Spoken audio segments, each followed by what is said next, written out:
aspartame is an artificial sweetener, an additive, and it's a chemical. It's not a natural product, it's a chemical. The molecule is made up of three components. Two are amino acids, the so-called building blocks of protein. One is called phenylalanine, which is about 50% of the molecule, and the other is aspartic acid, which is like 40%. The other 10% is a so-called methyl ester, which as soon as because it's swallowed, becomes free methyl alcohol, methanol, wood alcohol, which is a poison, a real poison. Had I seen the chemical formed on this product, I would never have touched it. You know, the poisonous effect of methyl alcohol and its methyl esters are well known.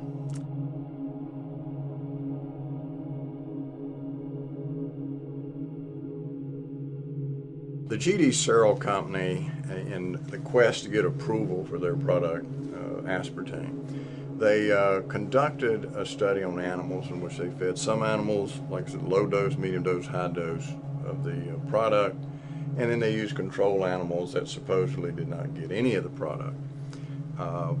When they submitted this to the FDA and the FDA looked at it, there was some question about the study. Well, one of the scientists, a neuroscientist, looked at some of this, and he saw a lot of red flags. He said there's some real questions here about tumors being caused by this product, particularly brain tumors. So they ordered a study to be done by the Bureau of Foods, which was the precursor to the FDA. And Dr. Jerome Bressler was in charge of this group to look through the research that had been done by G.D. Searle, and that's what the Bressler reported about. And this is the report here. Basically what it shows is that either a lot of purposeful shenanigans was carried on to get this product approved, or, as he states it, it was the world's worst research. They found that what they did is the animals that died after being fed NutraSweet, they didn't autopsy the animals right away. Some of them were not autopsied more than a year afterwards. And of course the tissues broke down and liquefied, and so they couldn't do proper studies on them, but they reported it as if they had, and they reported these as normal. They found that they were taking tumors and cutting them out and throwing them away and saying the animal was normal.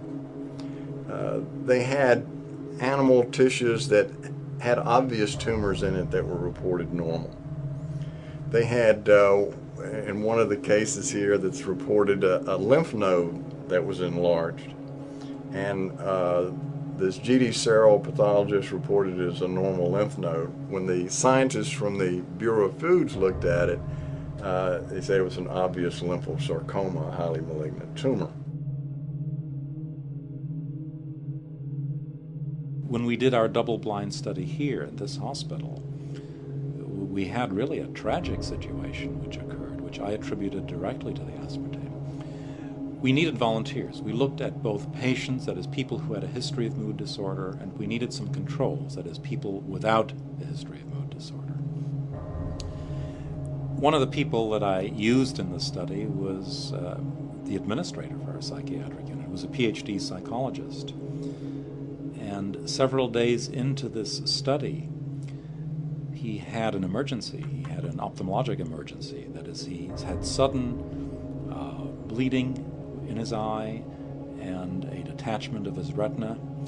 He had to be rushed to Cleveland for emergency surgery. His eye could not be saved. He lost the vision in one eye.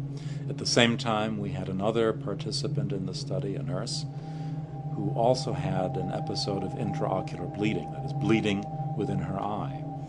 So we had two people who, during the course of the study, had eye emergency.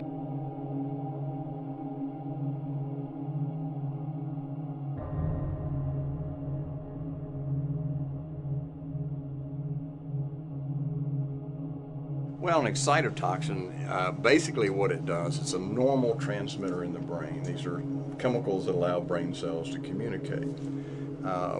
But if it's in even a minute over-concentration in the brain, it causes the brain cells to become extremely excited. And they become so excited, they'll very quickly burn themselves out and die. So we see people have difficulty thinking. They feel like they're walking around in a cloud or a fog.